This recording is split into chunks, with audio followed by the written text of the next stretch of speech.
Halo, hari yang baik teman-teman semua. Perkenalkan kami mahasiswa dan mahasiswi dari Universitas Microskill. Dan pada kesempatan kali ini kami ingin membahas mengenai pelanggaran pajak pejabat Dijen Pajak Rafael Alun Trisambodo.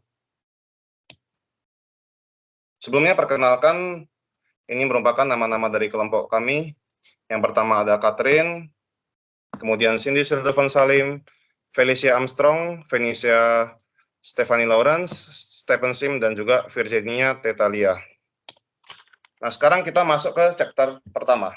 Chapter pertama merupakan awal mula penyebab terjadinya kasus Rafael Alun.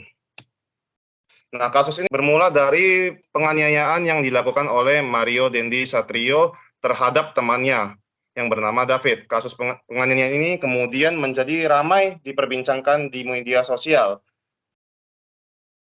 Kemudian para netizen menjadi tertarik untuk menyusuri lebih dalam mengenai kehidupan Mario Dendi yang merupakan anak dari Rafael Alun ini. Dapat dilihat di Instagramnya terdapat banyak postingan yang menunjukkan kemewahan seperti memiliki motor besar Harley Davidson dan juga Jeep Rubicon. Hal ini membuat masyarakat dan para netizen menjadi bertanya-tanya mengenai kekayaan orang tua dari Mario Dendi tersebut. Kasus ini kemudian bergilir menjadi kasus kekayaan Rafael Alun yang selanjutnya akan dilanjutkan oleh teman saya. Dipersilakan.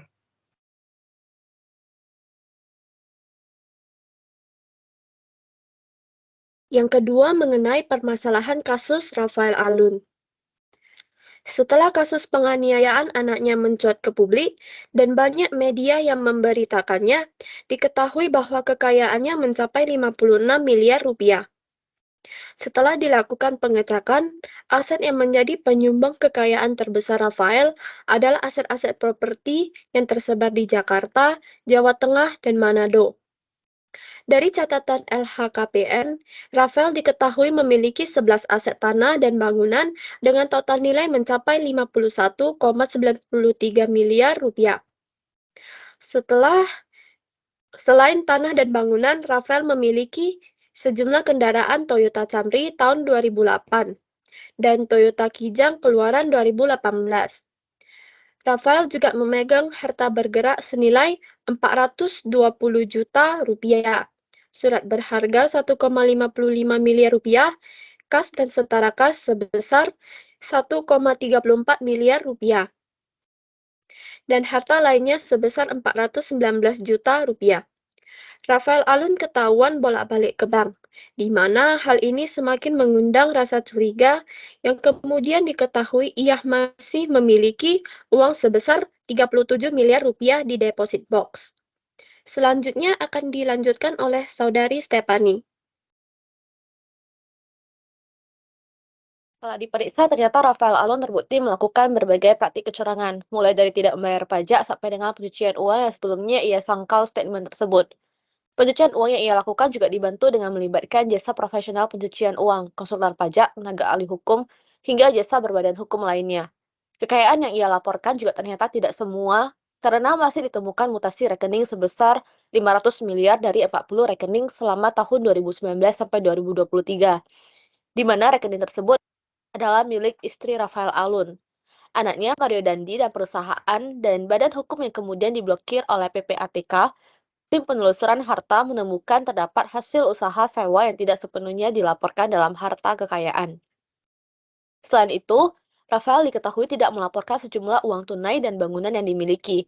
Rafael Alun juga melaporkan sebagian hartanya dengan pihak nama orang lain seperti orang tua, kakak, adik, dan temannya. Rafael Alun juga melakukan korupsi uang pajak, di mana beliau menerima gratifikasi dari berbagai perusahaan yang bekerja sama di instansi jasa konsultan pajak. PT Arta Mega Ekadama, miliknya, Rafael Alun diduga menerima gratifikasi sebanyak 1,3 miliar. Perusahaan AME ini lebih mengutamakan klien perusahaan besar yang pajaknya bias mencapai puluhan.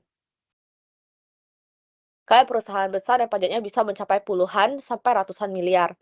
Rafael Alun merekomendasikan perusahaannya untuk membantu PT Sukses Makmur dalam mengurangi nominal biaya pajak dengan cara yang ilegal. Kegiatan ini disebut tax evasion.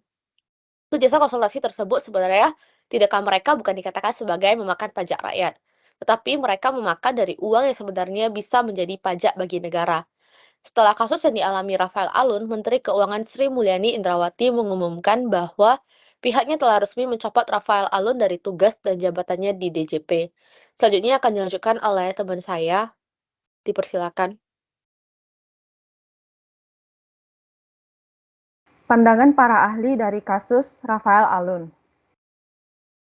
Pengamat pajak Center for Indonesia Taxation Analysis, CITA, Farji Akbar menilai kasus penganiayaan yang berkembang ke dugaan harta tak wajar ex-pejabat pajak Rafael Alun bakal berpotensi menggerus kepercayaan publik terhadap Ditjen Pajak Kemenko.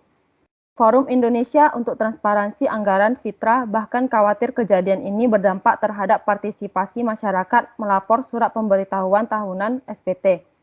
Direktur Eksekutif Paramadina Publik Polisi Institut Ahmad Khoiril Umam menjelaskan persoalan yang berulang kali terjadi tersebut disebabkan proses reformasi birokrasi atau upaya menghadirkan tata kelola yang baik berhenti hanya sampai pada pemberian pendapatan yang tinggi terhadap pegawai dan pejabatnya. Kunci reformasi birokrasi sebenarnya ada pada sumber daya manusianya, birokratnya, dan bukan pada infrastruktur dasar dari birokrasi itu sendiri, baik yang dikembangkan secara digital. Pakar Kebijakan Publik Universitas Airlangga Yuner Gitadi Tegas Supramudia menilai kasus ex-pegawai Ditjen Pajak dengan harta kekayaan tak wajar ibarat fenomena gunung es. Artinya, kata dia, kepemilikan harta dengan nilai tak wajar di kalangan pejabat negara merupakan hal yang umum di Indonesia. Hanya saja mereka yang terlibat mampu menutupinya dengan melakukan berbagai rekayasa. Ahli hukum pidana dari Universitas Trisakti Abdul Fikar Hajar menilai perlu langkah sistemik untuk menyelesaikan persoalan dugaan korupsi di tubuh DJP Kementerian Keuangan. Korupsi di DJP itu sudah sistemik, jadi perbaikannya juga harus sistemik. Mantan Kepala Pusat Pelaporan dan Analisis Transaksi Keuangan Yunus Hussein mengatakan, mencuatnya kasus Rafael Alun merupakan momentum untuk membenahi sistem perpajakan. Saatnya sekarang untuk memperbaiki sistem, kata Yunus. Selanjutnya akan dilanjutkan oleh Catherine.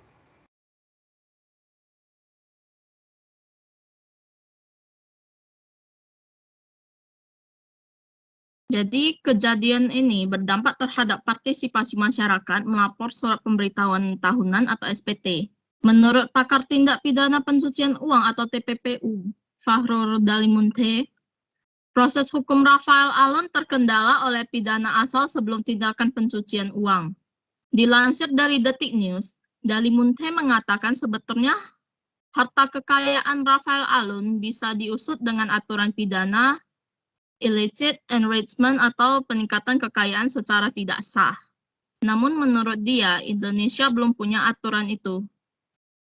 Illicit enrichment merupakan kekayaan yang didapatkan secara tidak sah. Persoalan illicit enrichment ini sudah diatur dalam pasal 20 CAC atau konversi anti korupsi. Jadi, apa sisi negatif dari kasus Rafael Alun? Direktur Center of Economic and Law Studies atau CELIOS, Bina Yudhistira Adinegara, mengingatkan adanya resiko merosotnya kepatuhan pajak dari kasus pamer atau flexing keluarga PNS pajak baru-baru ini. Flexing menjadi kebiasaan baru dalam mempertontonkan kemewahan dan gaya hidup melalui unggahan foto, video di media sosial, Instagram, TikTok, Facebook, YouTube, dan yang lainnya. Flexing semakin fenomenal dengan adanya persepsi bahwa kekayaan dan gaya hidup hedonis itu mampu meningkatkan status sosial, kehormatan, dan prestise di masyarakat. Flexing berpotensi untuk mengubah standar nilai kehidupan masyarakat ke arah yang negatif. Idealnya, masyarakat berlomba-lomba untuk meraih prestasi, namun yang terjadi hari-hari ini, masyarakat justru gemar memamerkan harta dan kemewahan. Meskipun konten flexing yang dibagikan belum tentu benar atas kepemilikannya. Kejadian ini berdampak terhadap partisipasi masyarakat melapor surat pemberitahuan tahunan atau SPT. DJP dihadapkan dengan persoalan ketidakpercayaan dari masyarakat. Jika tidak ada tindakan tegas, ketidakpercayaan dari masyarakat berpotensi pada turunnya angka partisipasi pembayaran dan pelaporan SPT tahunan. Apalagi Rafael Alun diduga melakukan gratifikasi sehingga menyebabkan masyarakat tidak berani melapor akibat takut dengan perkiraan bahwa uang pajak yang mereka bayar digunakan untuk kepentingan pribadi. Menurunnya kepercayaan masyarakat kepada pemerintahan. Hal ini disebabkan karena jabatan Rafael Alun Trisambodo sebelumnya merupakan seorang dirjen pajak yang dipercaya masyarakat untuk mengelola pendapatan daerah. Jumlah pajak yang disetorkan juga memungkinkan semakin menurun akibat dari kasus yang beredar membuat masyarakat tidak mempercayai pemerintahan dan bisa saja masyarakat mengikuti tindakan pelanggaran pajak yang sama seperti yang dilakukan oleh Rafael Alun. Selanjutnya akan dibahas oleh rekan saya yang lain. Yang kelima, solusi dan saran dari kasus Rafael Alun. Solusi dari kasus Rafael Alun, yang pertama, melakukan sosialisasi sebagaimana dinyatakan DJP bahwa kesadaran membayar pajak datangnya dari diri sendiri. Maka, menanamkan pengertian dan pemahaman tentang pajak bisa diawali dari lingkungan keluarga sendiri yang terdekat, melebar kepada tetangga, lalu dalam forum-forum tertentu dan ormas-ormas tertentu melalui sosialisasi. Yang kedua, memberikan kemudahan dalam segala hal pemenuhan kewajiban perpajakan dan meningkatkan mutu pelayanan kepada wajib pajak. Jika pelayanan tidak beres atau kurang memuaskan, maka akan menimbulkan keengganan wajib pajak melangkah ke kantor pelayanan pajak. Yang ketiga, meningkatkan citra good governance.